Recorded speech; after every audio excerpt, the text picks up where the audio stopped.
Pak Usman itu sampai ngerasa tubuh itu diduduki, diinjak-injak, sampai kayak ditarik-tarik. Itu di saat dia tidur.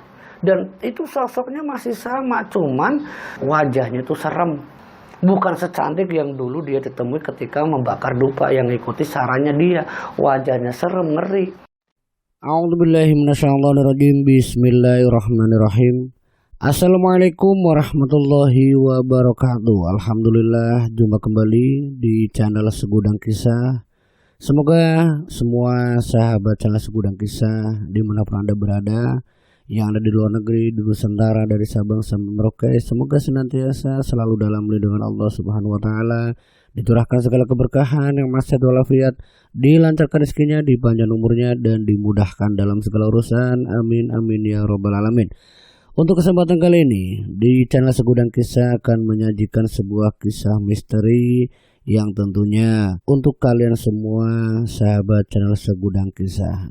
Dan untuk lebih menjadi penyemangat kami di kru tim channel Segudang Kisah, tentunya kami butuh subscribe, like, dan juga komentar dari kalian, kritik dan saran juga, sehingga kami selalu berusaha untuk menjadikan cerita-cerita di channel Segudang Kisah ini jauh lebih menarik dan lebih baik. Dan tanpa basa-basi dan tidak usah lama-lama, kita langsung masuk saja ke cerita Segudang Kisah. Untuk kesempatan kali ini ada sebuah kisah cerita dari salah satu pedagang keliling yang pernah merasakan tinggal di salah satu rumah sewa atau kontrakan yang ada kaitannya dengan kamar ritual pesugihan. Dari salah satu pengirim cerita yang cerita secara langsung itu, dia itu menceritakan kisah tentang bagaimana tinggal di salah satu tempat. Itu bukan di provinsi dia tinggal, ini dari wilayah Jawa Tengah yang waktu itu ngerantau di wilayah Jawa Timur. Saat itu dia, ini sebut saja namanya Pak Jaka, dan salah satunya sebut saja namanya Pak Usman. Dan Pak Usman ini adalah salah satu narasumber yang menceritakan bagaimana seorang Pak Jaka yang sama-sama sebagai penjual keliling, ya, dari jualan celana pendek, celana panjang, pokoknya pakaian jadi, termasuk juga ada yang jualan jam, jualan sepatu, ya sejenis kayak gitu. Tinggal di salah satu tempat, dan itu datangnya itu rombongan, bukan cuma 1-2 orang, itu enggak. Ada sekitar 15 orang yang memang diminta sama bosnya, yang sebut saja di sini namanya Pak Imron. Pak Imron itu menyewa sebuah rumah. Nah, rumah itulah yang ditempati oleh 15 orang yang diantaranya yaitu Pak Usman sama Pak Jaka. Nah, yang diceritakan Pak Usman ini terkait dengan Jaka yang ketika tinggal di rumah sewa yang waktu itu ya tentunya tidak tahu kalau rumah itu bekas ritual pesugihan. Dan dari 15 orang yang tinggal di rumah sewa itu tidurnya itu ada yang di ruang tengah, ada yang di kamar 1, 2, 3. Rumah itu agak luas, termasuk ya untuk menaruh barang-barang yang akan dijual untuk setiap hari-harinya, yaitu keliling di wilayah kota Jawa Timur. Karena barang itu kadang setiap 1 bulan sekali itu ada kiriman dari bosnya, yaitu Pak Imron. Nah, kala itu seorang Pak Jaka sama Pak Usman ini sebagian besar itu tidur, ada yang di kamar, ada yang di luar atau di ruangan tengah. Dan Pak Usman sama Pak Jaka termasuk 2 temannya itu pernah menempati satu kamar yang digunakan untuk istirahat. Namun dari kedua teman dari Pak Usman atau Pak Jaka ini, 2 orang itu tidak nyaman ketika tidur di kamar itu. Alasannya ya sering direp-repi, kayak ada yang duduk sampai tubuhnya tidak bisa bergerak, untuk teriak tidak bisa, keduanya takut. Nah, waktu itu duanya itu ya sempat cerita sama yang lainnya kalau di kamar itu direp-repi. Nah, banyak yang bilang mungkin kamu tidur itu ndak doa, mungkin kamunya itu dari mana, terus kamunya ndak cuci kaki atau apa, terus tidur ya kamu pasti diganggu. Itu dari berbagai macam penjelasan teman-teman dari Pak Usman ataupun Pak Jaka kala itu. Semenjak keduanya itu sering diganggu ini, kurang lebihnya sudah 3 hari 4 hari itu tinggal di kamar yang waktu itu memang belum tahu ini kamar bekas ritual pesugihan. Pak Usman sama Pak Jaka itu menempati kamar itu dengan leluasa, yang seharusnya 4 orang cuman ditempati 2 orang. Nah, ketika tidur bersama Pak Jaka ini, awalnya itu Pak Jaka yang dimimpikan. Dia yang dimimpikan sosok perempuan cantik yang meminta untuk dibakarkan dupa. Dan itu datangnya bukan sekali dua kali, karena Pak Jaka ini sempat cerita sama Pak Usman, kalau aku dimimpikan sosok perempuan cantik yang meminta untuk bakar dupa. Nah waktu itu Pak Usman ini kan menanyakan ke Pak Jaka, maksudnya bakar dupa di mana? Ya di sini, di kamar ini. Kejadian mimpi itu yang bukan sekali atau dua kali ya, berkali-kali baru yang namanya Pak Jaka. Kurang lebihnya udah setengah bulan ini. Kebetulan waktu itu dagangannya ini memang kurang laku. Itu dagangan yang dibawa sama Pak Jaka ataupun Pak Usman. Iseng-isengnya Pak Jaka, dia lagi dagang ini beli dupa. Dia beli dupa yang waktu itu sepulang dari dagang keliling ini sekitar jam 7 malam. Sempet ya mandi dulu dan sebagainya. Nah waktu sekitar jam 9 malam lebih itu, iseng-isengnya Pak Jaka sempat bilang sama Pak Usman, Pak Usman, aku mau bakar dupa di kamar, gimana menurut kamu? Ya terserah kamu, bakar-bakar aja, tapi ngeganggu yang lain dah. Sebaiknya kamu ngomong dulu, barangkali yang lainnya terganggu. Nah Pak Jaka ini juga sempat bilang sama yang lainnya. Ada yang bilang jangan macem-macem Jaka, kita ini di tanah orang, di kota orang. Ada juga yang udah bakar-bakar aja kok, udah apa-apa. Apalagi ini kan kebetulan malam Jumat, silahkan, yang penting udah ngeganggu. Yang lainnya juga ada yang sempat bilang, termasuk yang pernah tinggal sekamar, itu memang mendukung. Ya udah bakar aja Pak Jaka biar dia ganggu sampean sama Pak Usman.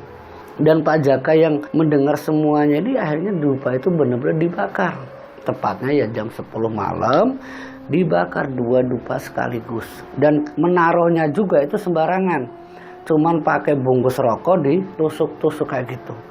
Setelah dupa itu dibakar, ini ada sebuah permintaan dari seorang Pak Jaka kala itu. Aku udah bakarin dupa, bantu aku biar aku dagangannya besok laku. Itu ada kalimat yang terucap dari Jaka yang didengar Usman. Sama Pak Usman pun sempat bilang sama Pak Jaka, Pak Jaka, emang bakar dupa bisa minta-minta kayak gitu? Ya iseng-iseng aja Pak Usman, barangkali dia datang ke mimpi mau ngebantu, siapa tahu. Itu jawaban dari Jaka waktu ditanya Pak Usman. Dan setelah ngobrol beberapa saat, mereka berdua itu istirahat, yaitu Pak Usman sama Pak Jaka. Nah ketika istirahat di dalam kamar itu, ini Pak Jaka kembali yang dimimpikan, yang menceritakan ke Pak Usman kalau dia didatangi lagi perempuan cantik dengan mengatakan ya rasa terima kasih, pokoknya kayak seneng, terima kasih udah bakarin dupa untukku. Esok harinya sih Jaka itu cerita sama Pak Usman tentang apa yang dialami semalam. Nah esok harinya ini ya seperti biasa, rombong itu ya mandi ya gantian, antri lah. Sekitar jam setengah 8 pagi itu mereka udah siap-siap untuk berangkat keliling. Ya ada yang di pasar sana, ada yang di kampung A, kampung B, kampung C. Dibagi 15 orang itu tidak ada yang sama kecuali Pak Jaka sama Pak Usman. Mereka berdua naik angkot yang sama, cuman beda arah. Kalau Pak Jaka ke kanan, kalau Pak Usman ke kiri, biar ndak istilahnya ndak petuan lah. Sekitar jam 9 pagi sudah sampai di tempat tujuan yang akan didatangi sama Pak Usman ataupun Pak Jaka. Pak Jaka jam 9 itu biasanya kalau jam 12 itu sempat nanti ketemuan di mana. Namanya juga kan pedagang keliling, saling komunikasi lah. Waktu itu Pak Jaka yang arahnya ke kanan, entah itu kampung apa, dia jualan keliling. Jam 9 udah mulai turun nih, turun ke lapangan lah. Sekitar jam 12, di mana keduanya itu janjian, mereka itu ketemu di salah satu warung yang memang sudah dijanjikan di awal. Ketemu di tengah-tengah ini. Nah saat itu Pak Usman sempat menanyakan dagangannya si Jaka. Pak Jaka, dagangan kamu kemana? Dagangan saya sebagian udah habis ini. Kamu buang di mana? Kok buang sih Pak Usman? Ini udah laku ini. Tuh uang. Beneran sampai laku segini banyaknya? Iya beneran, saya dapat ini sebanyak ini. Sempat Pak Usman berbisik, apa jangan-jangan karena bakar dupa semalam? Mungkin Pak Usman. Gini aja Pak Jaka, kalau ini kan semalam sampean bakar dupa, gimana kalau nanti malam jangan bakar dupa, larisnya kayak gini dah. Ya udah nanti kita coba aja. Itu di warung. Dagangannya Pak Jaka itu udah hampir ya 70% itu habis. Makanya Pak Jaka kala itu meminta sama Pak Usman untuk pulang. Sementara Pak Usman dagangannya baru laku beberapa. Namun Pak Jaka ini udahlah, barang kamu yang tidak laku taruh aja di tas saya, nanti saya bayar, ya untung dikit-dikit lah, tidak apa-apa. Ya tentunya Pak Usman tidak mengelak, terima kasih udah dibantu. Mereka berdua balik itu sekitar jam 1:30 itu nyampe di rumah sewa itu, di kontrakan. Nah sesampainya di rumah itu ya namanya rombong ini kan belum ada yang pulang, karena pulangnya itu kadang jam 7 malam baru nyampe di kontrakan. Mereka berdua itu ngobrol terkait dengan apa yang dilakukan semalam, yaitu bakar dupa. Nah sampai mereka istirahat itu tidur siang. Di kamar lagi tidur asik-asiknya mereka berdua ini didatangi sosok perempuan itu lagi. Dandanannya cantik, tapi pakai kebaya. Yang lihat itu Jaka. Kalau Pak Usman ketika dibangunkan itu, ya sempat tidak tahu ada apa Pak Jaka, ada apa, itu ada perempuan, mana? Pak Usman tidak ngelihat, tapi Pak Jaka ngelihat. Sampai sosok itu hilang, Pak Jaka hanya cerita, Usman, iya ada apa Pak? Sosok tadi itu benar-benar ngebantu saya, dan nanti malam saya disuruh bakar lagi. Udahlah Pak Jaka, nanti malam kalau memang itu benar-benar bantuannya, kita jangan bakar dulu, kita buktikan besok kita lakunya kayak gimana. Udah, pokoknya kayak gitu aja. Mereka pun akhirnya istirahat kembali. Nah tiba malam hari, Usman sama Pak Jaka itu benar-benar enggak bakar dupa. Mereka memang sengaja kalau bakar dupa itu bisa laris apa enggak. Nah setelah apa yang dilakukan oleh Pak Jaka sama Pak Usman itu enggak bakar dupa, esok harinya ketika kerja, si Jaka itu lakunya ya beberapa, kalau Pak Usman ya lakunya seperti biasa. Intinya cukuplah untuk makan, untuk bisa nyambung hidup di kota orang. Pulang jam 7 malam, sempat cerita sama Pak Usman, Pak Usman, kok beda ya kayak kemarin ya, dagangan saya kok enggak kayak kemarin larisnya. Apa jangan-jangan dari dupa itu? Sampai jangan percaya kayak gitu. Ya kalau mau enggak percaya, nyatanya kemarin aku bakar dupa, esoknya laris. Coba nanti malam aku bakar dupa. Setelah mandi, makan malam jam 9-10, karena lingkungan di situ atau teman kerjanya juga mempersilahkan, Pak Jaka yang bareng Pak Usman sekamar itu bakar dupa lagi. Bakar dupa untuk kedua kalinya. Setelah bakar dupa, ya bakar dupanya itu ya biasa saja, ya kayak bakar terus tidak ada mantra, itu tidak ada. Namun yang sering dikatakan oleh Pak Jaka yang didengar oleh Pak Usman, kalau memang benar kamu ngebantu dagangan saya, bantu seterusnya, nanti aku bakarin dupa terus. Itu iseng-isengnya si Jaka ngomong kayak gitu. Setelah apa yang disampaikan Jaka, ya tentunya bakar dupa itu seperti kayak aroma terapi, ya bau harumnya juga menyengat di kamar itu. Nah pada malam harinya, si Jaka dan juga Pak Usman, mereka berdua itu dimimpikan satu jenis, yang intinya mimpinya itu sama. Didatangi sosok perempuan cantik dan menjelaskan untuk tetap bakar dupa. Itu bukan hanya Pak Jaka, tapi Pak Usman juga dimimpikan. Tapi itu baru kali pertama Pak Usman dimimpikan sosok perempuan dengan wajah yang sangat cantik.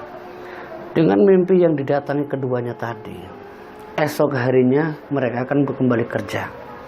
Hasilnya memang luar biasa, itu si Jaka beda sama Pak Usman. Pak Usman tidak ngebakar dupa, ya hasilnya seperti biasa juga. Dan itu dilakukan terus-menerus sampai seminggu ini singkatnya ya.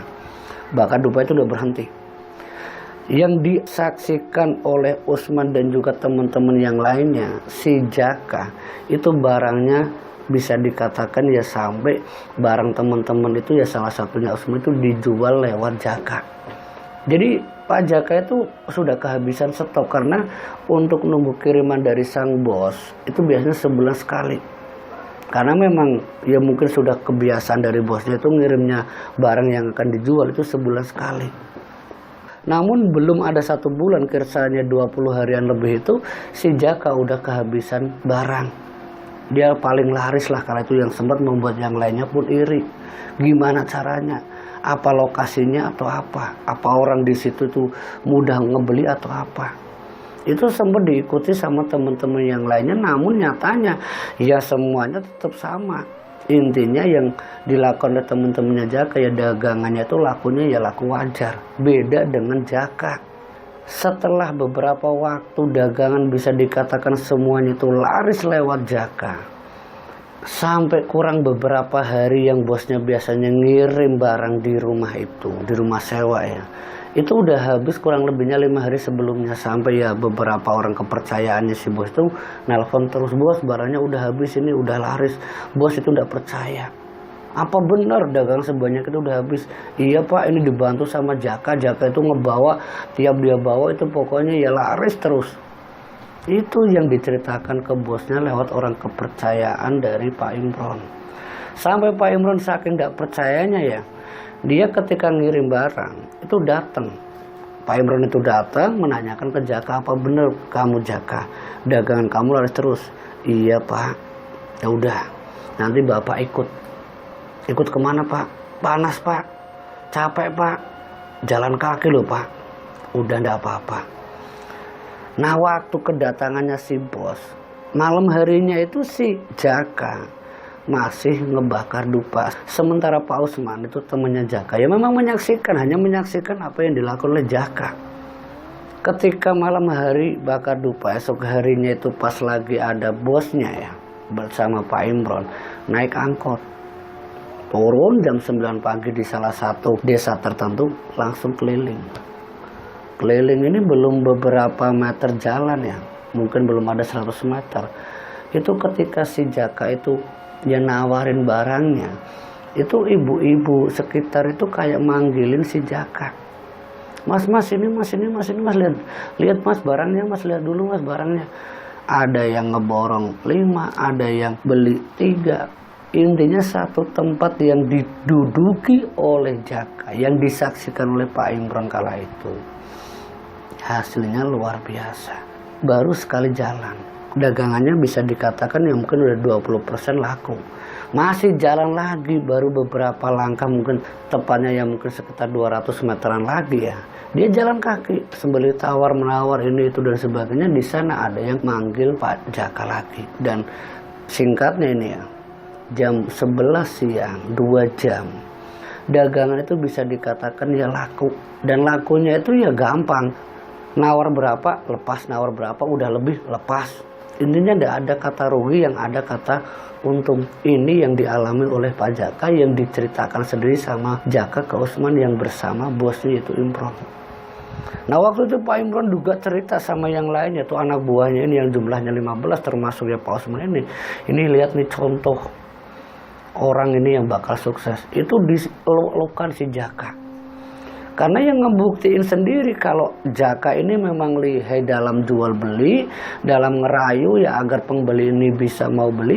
Ini benar-benar menjadi hal yang baik untuk Jaka. Dan rekan-rekan atau mungkin teman kerja si Jaka itu juga minta bantuan sarannya. Gimana sih Jaka kalau jualan kayak gini? Ya Jaka ya seperti kayak dulu, ngomong apa adanya. Ya, jualan seperti biasa, tawarin. Kalau ada orang yang nawar ya datengin. Pokoknya jangan mudah tersinggung. Intinya legowo aja. Nanti juga orang itu bakal beli kalau suka. Kalau udah suka ya dipaksa-paksa juga udah bakal mau. Dan itu disampaikan Jaka ke beberapa temen-temennya.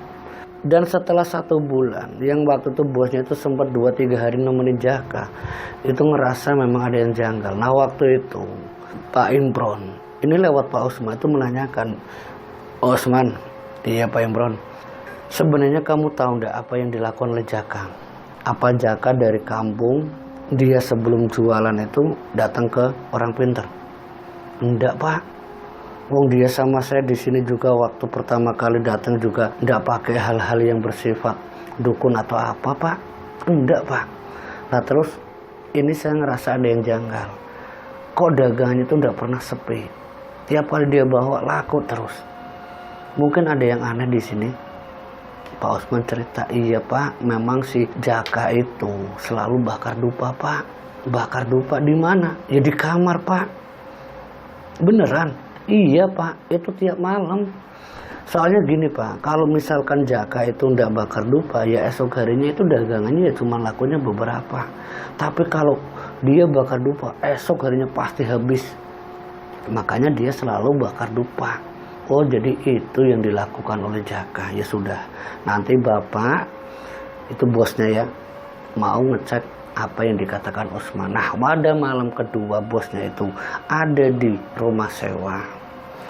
ngelihat Jaka bakar dupa, tapi di sisi dupa itu udah ditaruh jenis kembang-kembangan, kembang telon. Nah di situ juga Pak Imron sempat menegur Jaka, Jaka, kamu itu lagi apa? Kamu bakar dupa, terus dikasih kembang segala. Ini buat apa? Pak Jaka yang kala itu menceritakan ini, yang ada Pak Imronnya di situ ya, yang ada Pak Usman yang juga mendengarkan. Sempat menjelaskan ke bosnya itu Pak Imron, begini bos, ini saya kan tidur di kamar ini. Saya itu sering dimimpikan wanita cantik yang meminta untuk dibakarkan dupa. Nah sekarang dia minta jenis kembang 3 rupa ini. Jadi lewat mimpi, iya Pak, orang saya tidak minta, orang saya tidak nyari kok. Ya sudah, jadi itu alasan kamu dan jawaban kamu sehingga kamu mudah laku jualannya. Ya saya kurang tahu Pak, cuma semenjak saya bakar dupa, ya hasilnya ya seperti itu Pak, Bapak sendiri lihat. Tapi kalau saya tidak bakar dupa Pak, pernah saya nyoba sehari, ya lakunya ya pas-pasan Pak. Kenapa saya meneruskan apa yang menjadi keinginan dari sosok wanita cantik yang selalu datang lewat mimpi. Bahkan ini Pak Usman, ini Pak, dia kan sekamar dengan saya. Dia juga sama Pak, disuruh untuk bakar kemenyan, cuman Pak Usman tidak pernah mau. Saat itu Pak Imron sempat menanyakan ke Pak Usman, terus kenapa kamu udah ikut sama Pak Jaka bakar dupa? Ya saya belum berani Pak, soalnya ini kan ya kaitannya dengan sosok perempuan itu Pak. Pernah saya dimimpikan Pak ya, semenjak saya itu diminta untuk bakar dupa terus saya menolak. Lah kok dia datang lagi pakai gaun yang sama, cuman wajahnya membelakangi saya.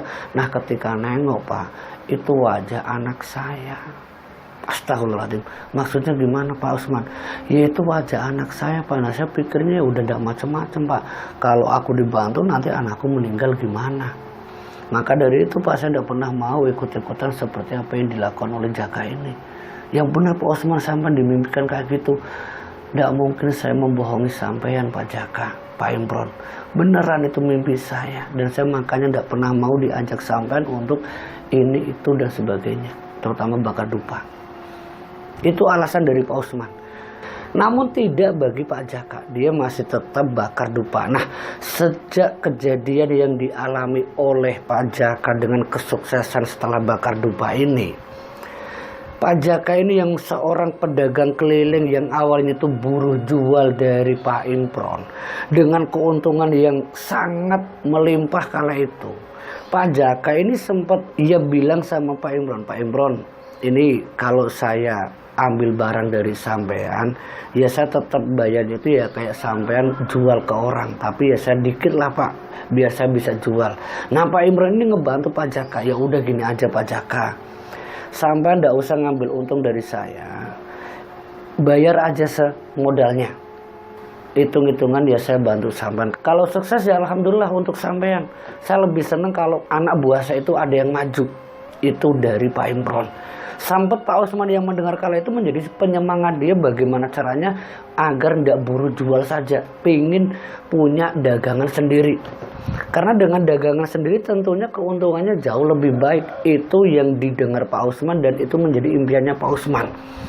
Setelah apa yang dilakukan oleh Jaka dengan membayar dagangan dari Pak Imron yang kala itu baru datang, itu dengan uang yang dia miliki, yang memang rencananya itu nanti setelah 2 atau 3 bulan baru balik, dan uang yang menjadi keuntungan dari Pak Jaka ini itu digunakan untuk belanja dagangan milik Pak Imron ini. Nah semenjak saat itu Pak Imron ini tidak terlalu lama, dia balik lagi ke kampung halamannya sembari mempersiapkan yang dagangan yang akan dikirim untuk bulan depan. Nah Pak Jaka ini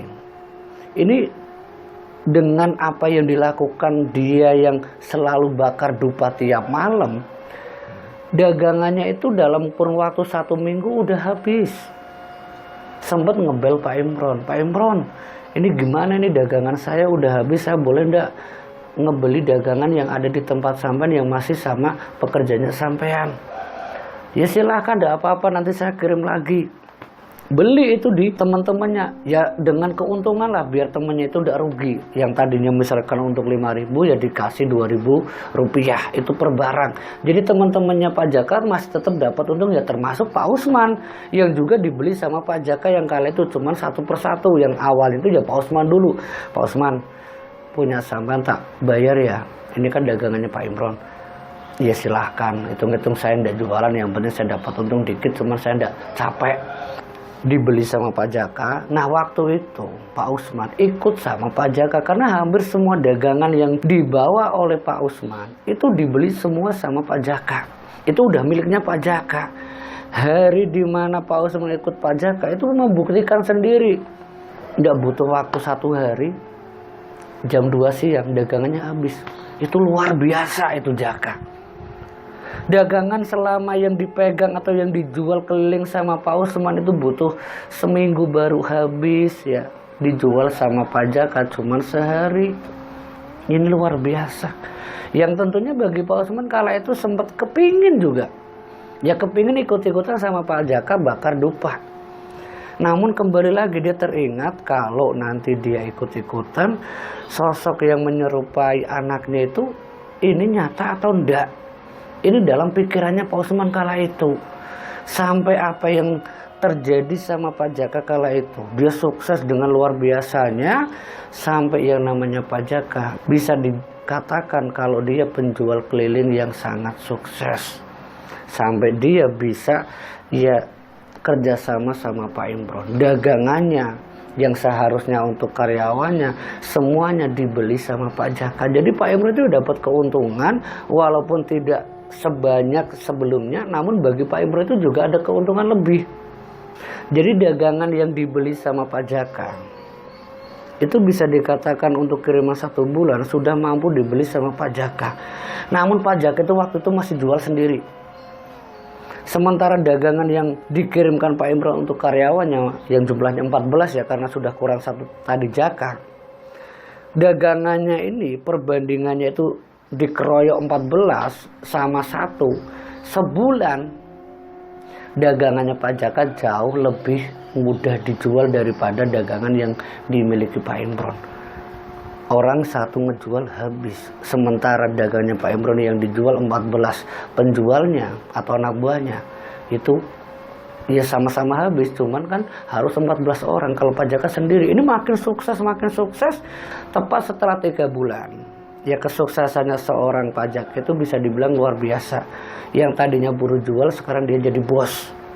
Tapi terkait dengan rumah sewa ini, Pak Jaka itu sempat bilang sama Pak Imron itu ditemani Pak Usman.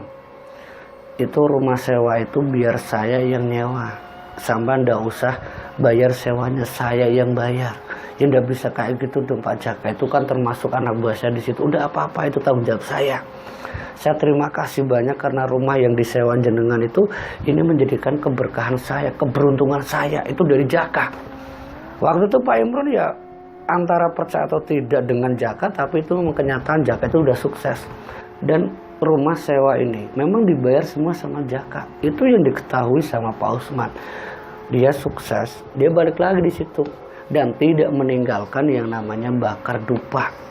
Setelah dia kembali dalam kurun waktu 3 bulan ini ya, dia itu ngajak salah satu anak buah. Dia ngajak, sebut saja di sini namanya Ali. Ali diajak sama Pak Jaka. Dia udah jadi bos, cuman waktu itu kan ya baru-baru lah.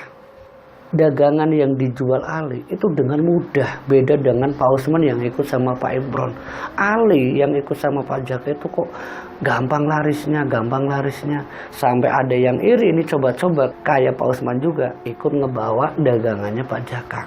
Pak Jaka, saya minta izin ini buruh jual milik dagangannya sampean gimana? Ya silahkan, sampean kok masa nggak boleh? Silahkan Pak, nyoba ini. Ya berapalah, selusin atau 2 lusin itu ya. Dagangan milik Pak Jaka itu lakunya cepet banget. Sampai Pak Usman tuh keheran-heranan. Padahal sama dagangannya. Kolor ya kolor, celana ya celana. Kok beda? Selalu yang laku dulu itu milik Pak Jaka, bukan miliknya Pak Imron. Cuman waktu itu Pak Usman memang tidak berani cerita sama Pak Imron kalau dagangannya sama itu tidak laku, dan lebih laku dagangannya Pak Jaka itu tidak, karena dagang itu sama. Sampai Pak Usman ini ya tiap hari itu bawa dagangannya Pak Jaka, walaupun tidak banyak, tapi dari situlah keuntungan seorang Pak Usman. Sampai akhirnya ini Pak Usman itu iseng-iseng, aku tak coba ikutin apa yang dilakukan oleh Pak Jaka, apa jangan-jangan dupa itu. Karena Pak Jaka itu udah pernah cerita lagi apa yang sebenarnya terjadi dengan dirinya terkait dengan dupa itu. Sesajinya itu bukan lagi dupa sama kembang 3 rupa tadi, itu udah ada. Tapi kamar itu memang tidak diperuntukkan untuk siapapun kecuali Pak Usman sama Jaka sendiri. Hanya mereka berdua. Selalu kamar itu tertutup. Hanya untuk istirahat sama Pak Usman. Karena memang Pak Usman lah orang yang pertama kali bersama Pak Jaka yang menempati kamar itu, termasuk 2 orang yang ketakutan. Ada sesaji yang lain. Ada itu sesaji yang bukan hanya kembang 3 rupa ya, sesuai dengan permintaan dari mungkin sosok si perempuan itu. Nah, ketika iseng-isengnya si Usman ini, dia ikut bakar dupa. Pak Jaka, ada apa Pak Usman? Saya minta dupanya, saya mau bakar dupa biar kayak sampan. Oh silakan. Ancam 2, ada 4 dupa itu dibakar serentak. Malam harinya setelah bakar dupa itu, dia dimimpikan bener-bener datangi lagi sosok perempuan yang kurang lebihnya udah 3 bulan dia tuh udah pernah ngelihat lagi. Didatangi sosok itu menggambarkan seperti kayak uang itu berhamburan. Ikutlah bersamaku, maka uang ini milikmu. Itu dalam mimpinya. Sempat Pak Usman itu terbangun, dia ngucapin istighfar ya, aku kok mimpi kayak gini. Dan itu diceritakan sama Pak Jaka. Pak Jaka, ada apa Pak Usman? Lihat jam 2 Pak Usman, ada apa ini? Pak, maaf ini Pak ya, saya mau nanya ini Pak. Sampai dulu kan dimimpikan perempuan cantik itu toh Pak? Iya, kenapa? Ini loh Pak, saya tadi tuh dimimpikan perempuan itu tadi, tapi dia kok kayak menghambur-hamburkan uang itu dan sempat mengatakan ke saya, ini uang akan jadi milikmu, ikuti saja aku. Ya udah ikutin aja Pak Usman, nggak usah dipikir yang aneh-aneh, udah ikutin aja. Kalau misalkan bakar dupa ya bakar dupa, saya juga dulu kayak gitu. Maksudnya Pak Jaka, ya saya dulu kayak gitu, kenapa saya selalu bakar dupa dan apa yang diinginkan ya saya beri. Oh jadi itu Pak. Ya udah Pak, makasih penjelasannya. Istirahat lagi Pak Usman. Nah esok harinya ketika dia jualan, sebagian kecil dagangannya Pak Jaka, sebagian besar dagangannya Pak Imron dibawa sama Pak Usman. Dia keliling sama Ali ini ya, dagangnya itu sama-sama habis. Nah ini awal mula seorang Pak Usman itu juga hanya mengikuti. Tapi dari apa yang dialami oleh Pak Usman, setelah 1 minggu itu kejadiannya luar biasa. Pak Usman itu sempat ngerasa ini ada yang gak benar. Ini sama saja saya menyekutukan Gusti Allah. Saya lebih percaya sama sosok yang mendatangi lewat mimpi saya. Nah iseng-isengnya Pak Usman, ini iseng-iseng, jujur aja dia ngomongnya iseng-iseng, menanyakan ini siapa sosok itu. Di lingkungan itu kan ada orang yang ngerti lah, tetangga kontrakan, tetangga rumah sewa itu yang jaraknya mungkin ya agak jauh, sekitar 500-an meter itu ada.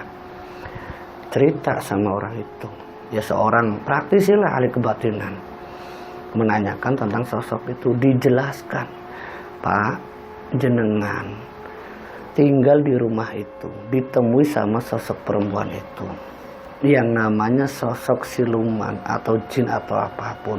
Awalnya itu ngerayu Pak, awalnya itu membuat sampean itu bahagia, senang. Namun ingat ya Pak, tidak ada sebuah kebahagiaan atau kesenangan yang diberikan sama sosok jin atau sejenisnya kalau tidak ada timbal baliknya. Jadi sebaiknya sampai ya Pak Usman, mumpung belum terlanjur, jangan terus diikuti. Lebih baik sampean tetap lakukan apa yang sebenarnya menjadi haknya sampean. Jangan lewat kayak gitu, sampean bakar dupa, ngasih kembang 3 rupa, belum yang lainnya. Itu sama saja menyekutukan Gusti Allah. Nah Pak Usman yang mendengar dari salah satu praktisi ini, spontan yang namanya Pak Osman benar-benar tidak mau lagi melakukan hal itu. Dia takut teringat akan anaknya. Baru seminggu dia lakukan kayak gitu bersama Pak Jaka, ngebakar dupa, ngasih kembang 3 rupa. Tanya seperti itu, dijawabnya terkait dengan timbal balik yang tak lain mungkin tumbal nyawa. Pak Osman benar-benar ketakutan. Dia tidak mau sampai celaka di keluarganya. Nah, yang terjadi sama Pak Osman ketika dia memutuskan, Pak Osman hampir kena. Dia ngerasa kalau dirinya tuh didatangi sosok itu yang memaksa sama Pak Osman untuk terus ikut. Pak Osman itu sampai ngerasa tubuh itu diduduki, diinjak-injak, sampai kayak ditarik-tarik. Itu di saat dia tidur. Dan itu sosoknya masih sama, cuman pakaiannya itu sama. Yang membedakan itu rupanya, wajahnya itu serem. Bukan secantik yang dulu dia ditemui ketika membakar dupa, yang ikuti sarannya dia. Wajahnya serem, ngeri. Amit-amit kata Pak Osman. Nggak usah dibayangin. Pokoknya wajahnya tuh serem, menyeramkan. Kalau dia ingat itu kadang jijik katanya. Nah, semenjak kejadian itu dia dibantu sama praktis itu, alhamdulillah dengan zikirnya yang setiap malam ketika Pak Jaka itu bakar dupa, dia lebih memilih untuk tidur di luar. Nah, semenjak saat itulah yang namanya Pak Osman sama Pak Jaka mungkin bisa dikatakan agak renggang. Karena Pak Jaka yang setiap kali diingatkan sama Pak Osman, Pak Jaka sebaiknya sama jangan lakukan itu, justru malah jangan ikut campur. Itu dikatakan sama Pak Jaka langsung. Nah, semenjak saat itu juga yang namanya Pak Jaka itu ya suksesnya luar biasa. Namun dari beberapa karyawannya Pak Imron yang juga akhirnya tahu kalau ini ada kaitannya dengan kamar ritual, yang ternyata dari penjelasan praktisi setempat dulu pernah dimiliki orang yang pernah melakukan ritual pesugihan dan semua keluarganya itu meninggal, yang rumah itu terbengkalai dan tidak ada yang menjaga. Nah, rumah itu sekarang dimiliki sama salah satu anggota keluarganya dan keluarganya juga tidak mau menempati rumah itu. Jadi rumah itu cuma dirawat sama orang yang dipercaya, cuma dibersihkan, ditinggalkan gitu aja udah. Sempat semua karyawannya Pak Imron, salah satunya itu Pak Osman, kurang lebihnya itu setelah hampir 10 bulan ya tinggal di situ, itu 10 bulan tinggal di situ, itu ngerasakan memang benar-benar beda.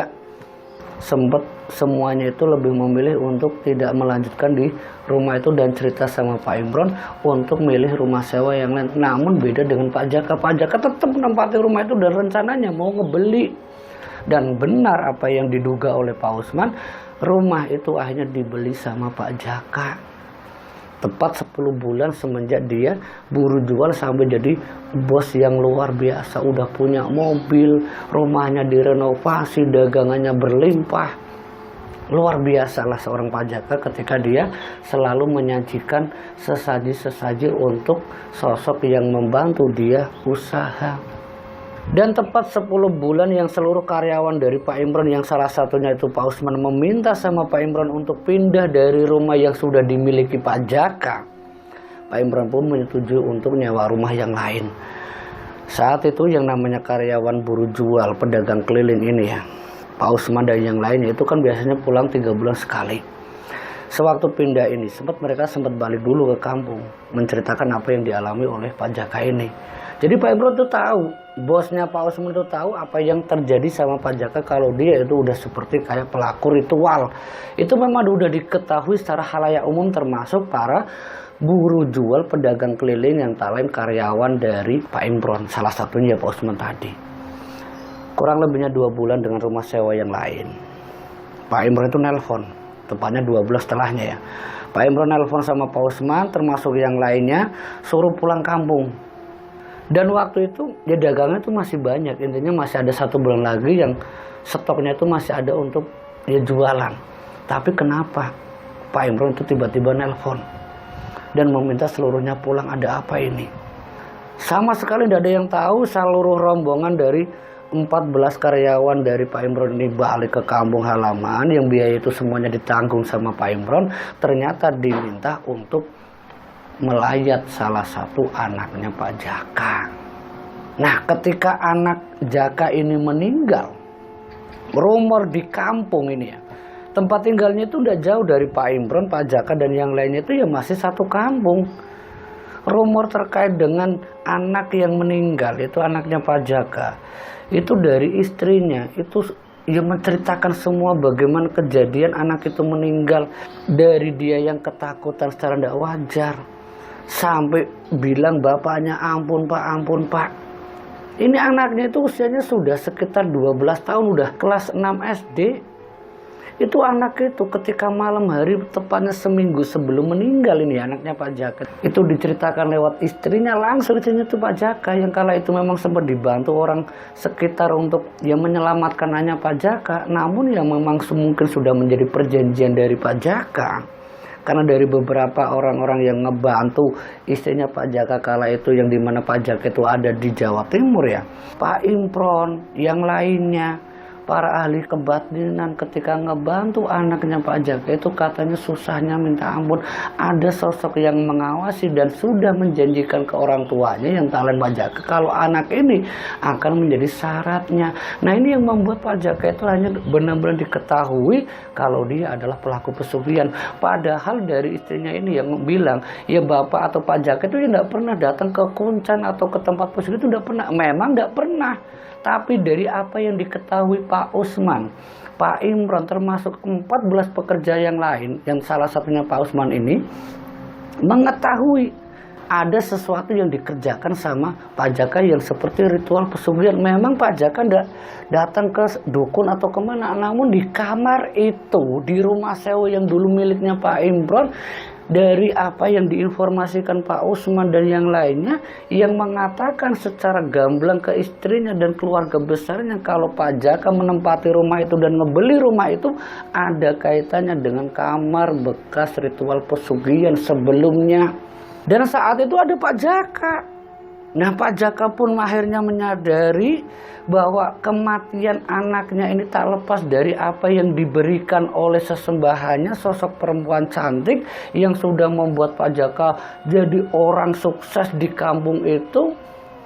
Dan Pak Jaka memang benar-benar menyesal karena kesuksesannya harus diganti dengan meninggal anaknya ini. Nah setelah apa yang dialami Pak Jaka yang waktu itu seminggu sempat di rumah, yang mendapat penjelasan dari beberapa praktis yang ngebantu anaknya yang ternyata tidak tertolong ini, setelah meninggal anaknya itu Pak Jaka baru benar-benar ngerasa menyesal.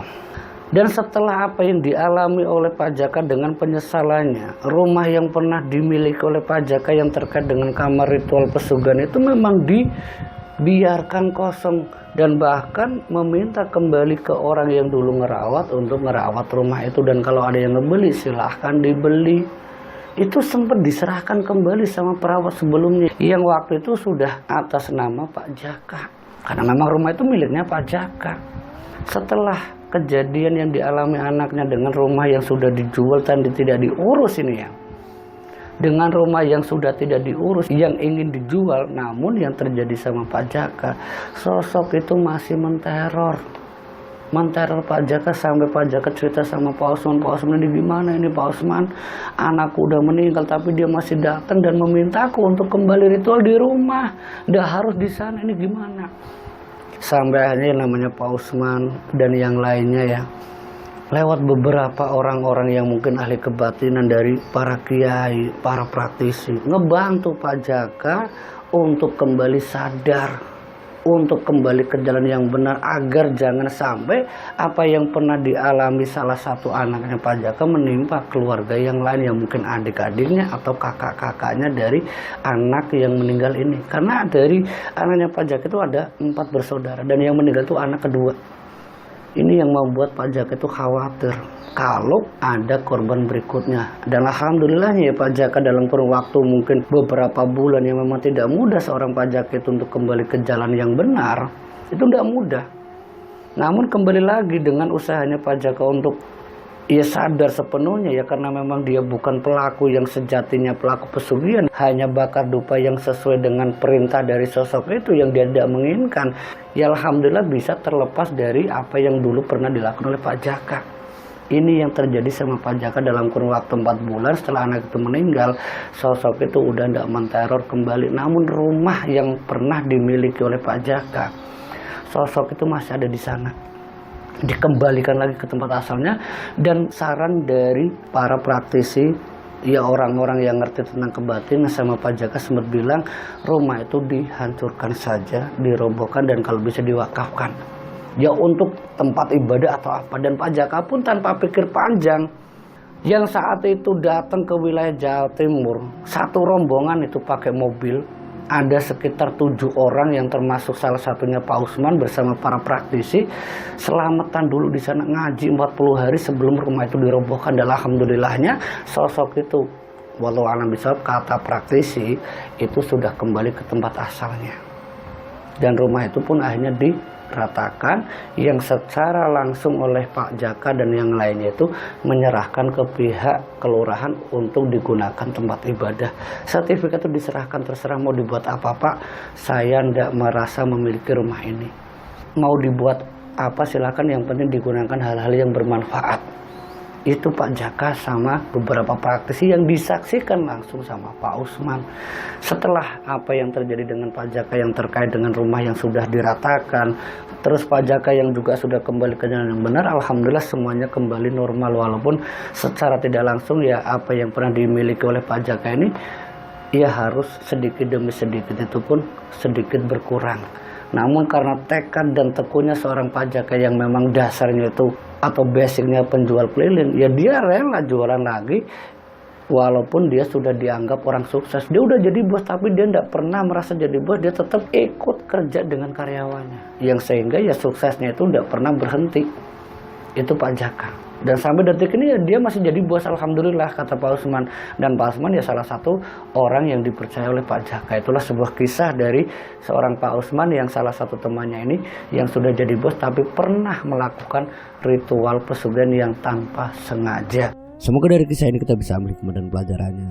Jumpa kembali di channel Segudang Kisah.